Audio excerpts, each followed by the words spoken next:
ఇక తెలంగాణలో కూడా ఉగాది వేడుకలు వైభవంగా జరిగాయి. ఇంతకీ జ్యోతిష్య శాస్త్రం ప్రకారం గ్రహాలు ఏం చెప్తున్నాయి?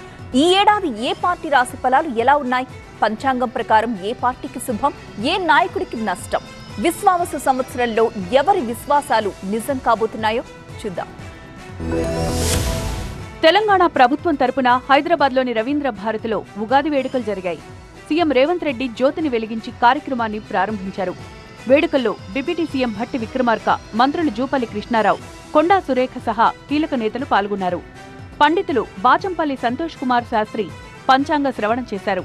రాష్ట్రంలో వర్షాలకు ఇబ్బంది లేదు, పంటలు అద్భుతంగా పండుతాయి, రాష్ట్రం అభివృద్ధి చెందుతుంది, రియల్ ఎస్టేట్ కూడా పరుగులు పెడుతుందన్నారు పంచాంగకర్తలు.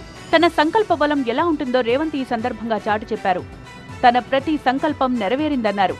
తమ సంకల్పంలోనూ ఆలోచనల్లోనూ స్పష్టత ఉందన్నారు రేవంత్. నేను అనుకున్న ప్రతి సంకల్పం నెరవేరింది.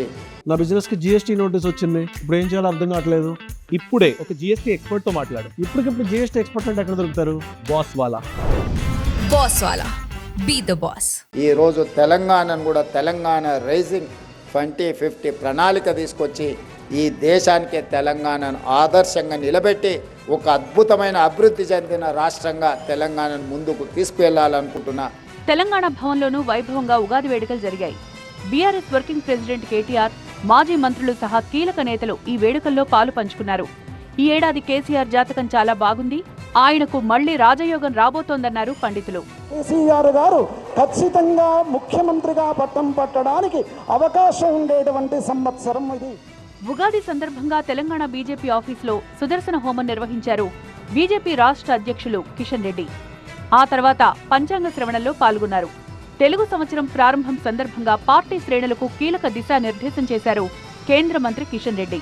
భారతీయ జనతా పార్టీని మరింత పటిష్టం చేయడం కోసము ప్రతిజ్ఞ తీసుకోవాలి. ఇప్పుడిప్పుడే మనము పోలింగ్ బూత్ కమిటీలు వేసుకున్నాము, మండల కమిటీలు వేసుకున్నాము, జిల్లా కమిటీలు వేసుకుంటున్నాము, రాష్ట్ర కమిటీ, జాతీయ కమిటీ కూడా త్వరలోనే వస్తుంది. అధికార పార్టీ కార్యాలయమైన గాంధీ భవన్లోనూ ఉగాది వేడుకలు వైభవంగా జరిగాయి. మంత్రి భట్టి విక్రమార్క, పీసీసీ చీఫ్ మహేష్ గౌడ్తో పాటు పార్టీ నేతలంతా పాల్గొన్నారు. ఈ సంవత్సరం అందరికీ బాగుంటుందని పంచాంగకర్తలు వారిని దీవించారు.